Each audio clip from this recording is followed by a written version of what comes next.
Well, hello friends, welcome back. OTC Piper here. This is my first ever, I believe, my first ever commuting video. So we shall see how this goes. I got my little bracket right here with my phone, and where I can keep my eyes on the road. And thought I'd pick up where I left off in my my last video. I mentioned I was in the last couple of videos I hinted that I was about to tell a story about some things that went on, and I've been wanting to jump on here and talk about it for a while, but I just kind of had to let some things blow over. And but before we get into that, we're going to talk about this pipe and this blend that I have going right now. And I hope the road noise isn't too bad. Like I say, this is my first time. This will probably be a heavily edited video, so hope I can get it out to you soon. Let me relight this real quick.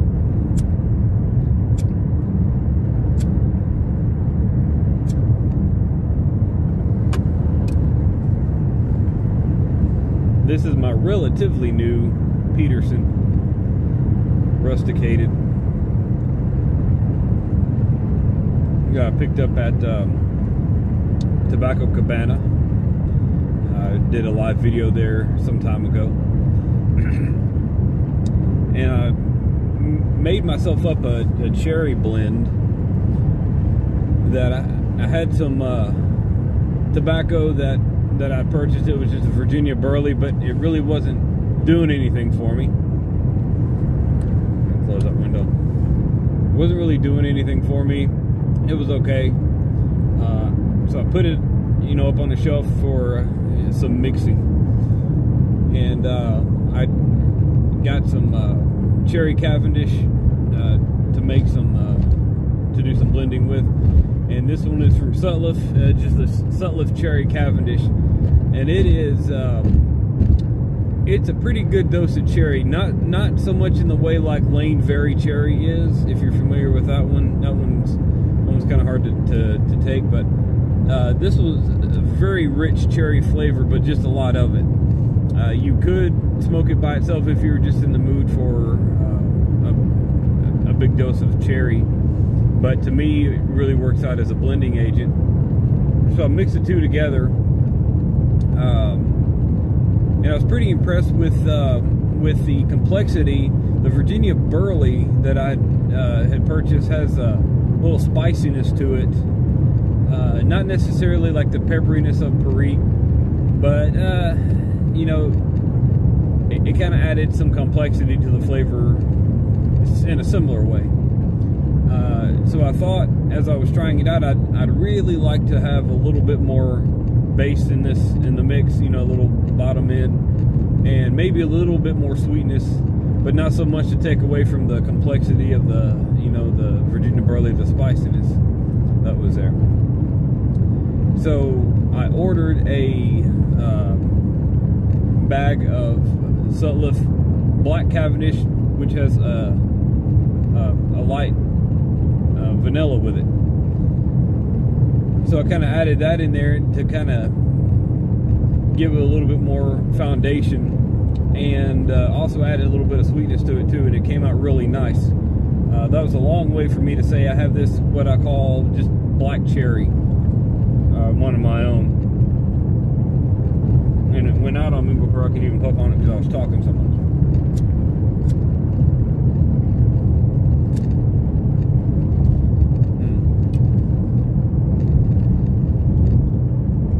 Very good blend. I really like how it turned out. Hope I can duplicate it again. I got to remember the right mixture, but a lot of it was equal parts. But anyways, we'll get on with this video. Man, 2020 has been hard for everyone, and it started early for me.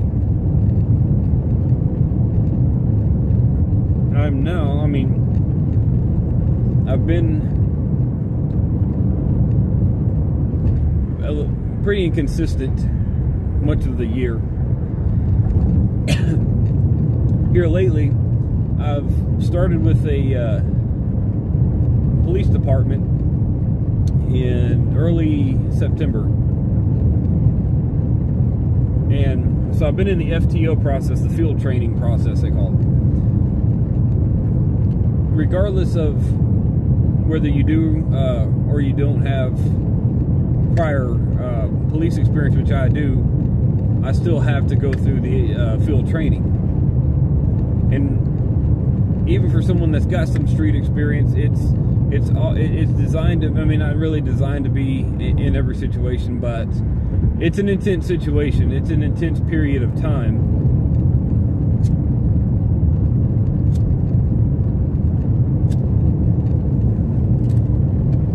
You're pretty much drinking from the fire hose the entire time. You're learning an all new street layout, all new policy and procedure, all new faces, all new officers. So since that time, just kind of get my wheel spinning, you know, of creating new content and everything. It's just kind of hasn't been able to be at the forefront. But what happened prior to that? Well, I started in police work in 2017. At that time, the agency I was with had a great chief, a great leader. And the assistant chief was also the head of CID, which is like the detective. Great leader as well. As I grew with the agency, I tried to apply myself every way that I could. As a result, I was offered a lot of training opportunities, and you know, the detective there, his nickname is Gator. He'll come back up in this story. He you know, kind of pulled me aside and was teaching me, you know, criminal investigation and crime scene processing, things like that. So I learned a lot and grew a lot there. One of the officers that was hired along with me seemed to develop some animosity. He had, you know, I was coming into that fresh with no prior experience at that time. He had a few years.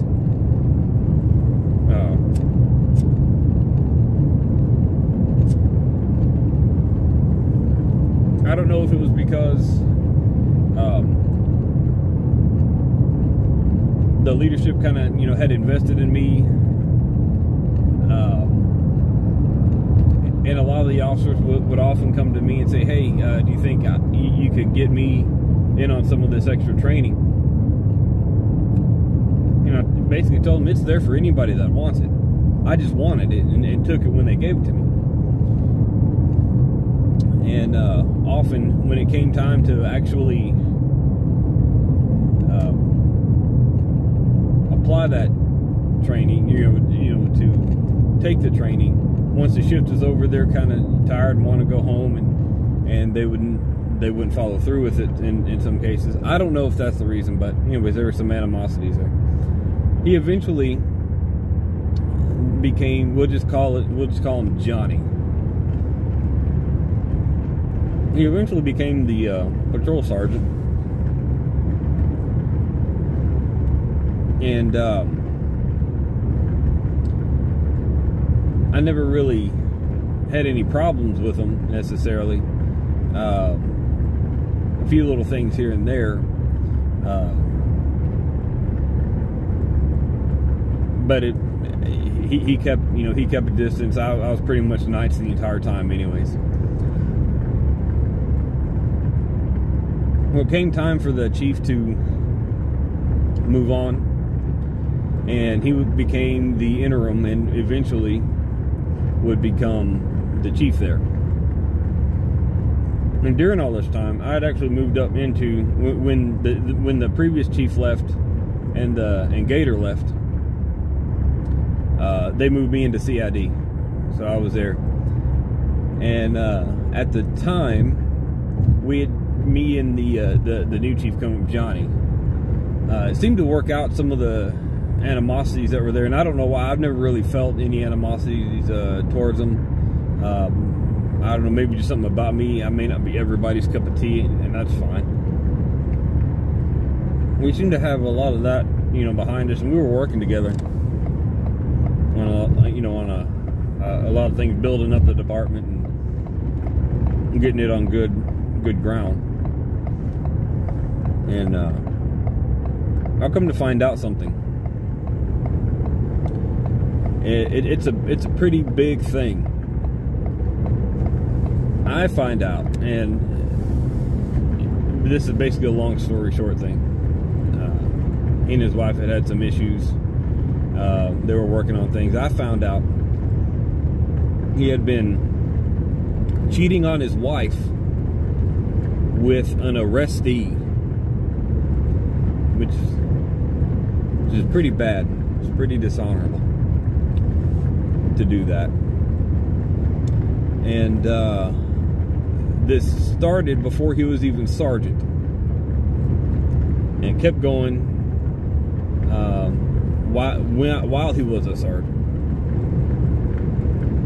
His wife found out about it, and I found this out after the fact. Called the chief that was there then and was telling him about it. They had a conversation. He said it would never happen again and all that kind of thing, but he lied by omission and did not tell the chief that it was an arrestee. I find out about this because while we're going and running an errand, we had to go up to the courthouse or something. We stopped for lunch, and he got a to-go order, and he wanted to take it to her while he was chief, in the chief truck, in his city-owned vehicle and everything, and said, "Don't tell anyone about this." So it didn't sit well with me.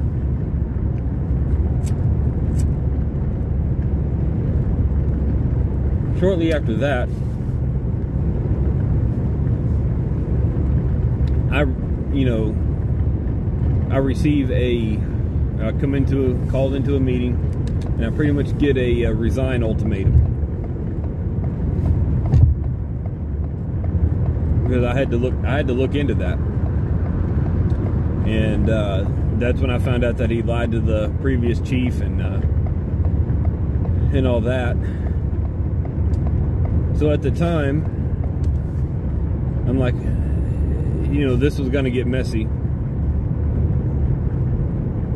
I sought legal counsel on the matter, and they said, yeah, in this case, they said if he's going to find something, so the best thing to do in that case would be to resign. He came up with some policy violation that wasn't a policy violation, so he could have something to tell me, and refused to ever point it out in the policy, mostly because it's not there in the policy. So got the resign ultimatum, and I've got a sworn affidavit about this thing. I signed one and swore to it and everything. And unfortunately, at that time, and even probably still now, the DA's office, the district attorney, had just been a new one had been elected. We had a lot of new prosecutors coming in, and nothing's really getting done with it. So that kind of hit me really hard. And this was January 15th of this year. So that kind of knocked the wind out of me a little bit. And I slowly kind of had to just take some time to heal from that. And in the meantime, I knew I was going to go back into law enforcement, and I decided to take some time, just a few months at least, just to take a break. Excuse me. So I went back to the security company that I had worked at while I was in the academy, and they were glad to get me back and everything. I worked there for a while, kind of overseeing the security at a hospital in our area, and did that for a while until it was time to just start putting out applications for police agencies. and that's what I did, and very quickly I got picked up. I'm glad it was quick. A lot of times it's very arduous of a process to get hired on. I was hired on pretty quick, and I'm glad for that. And it's a good agency, good leadership. The agency came highly recommended by the previous chief, whom I still have a friendship with, and the previous chief in Gator. And you know, I look back at it now thinking, you know, I met a lot of good people along the way. You know, a lot of good people came and went through there, and I'm glad to have been there and have had the benefit of the training of the original chief in Gator. And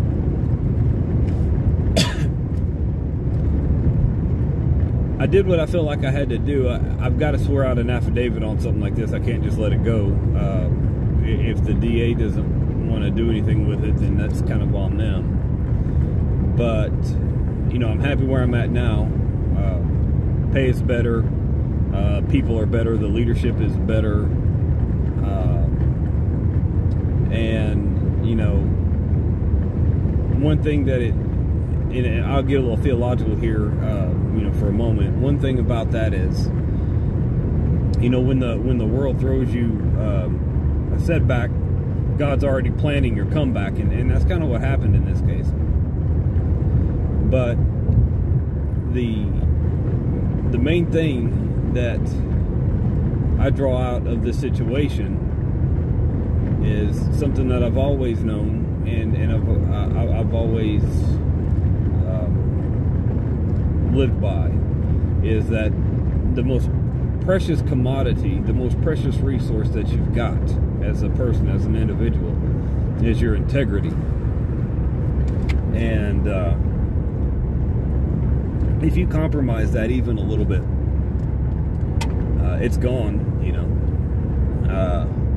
There can be some recovery, but it never comes back all the way. It's just something that is fragile, but so very important. And my integrity is never for sale.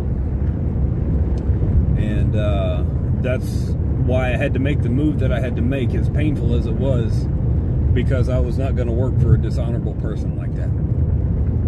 And it was hard getting through that. And then 2020 hit for everybody, and then that just kind of compounded upon the issue. But coming out of it where I'm at now, I'm feeling good. I'm feeling a lot better. Ready to get some more content cranked out. Looking forward to that. And just see how the rest of this year goes. And just looking forward to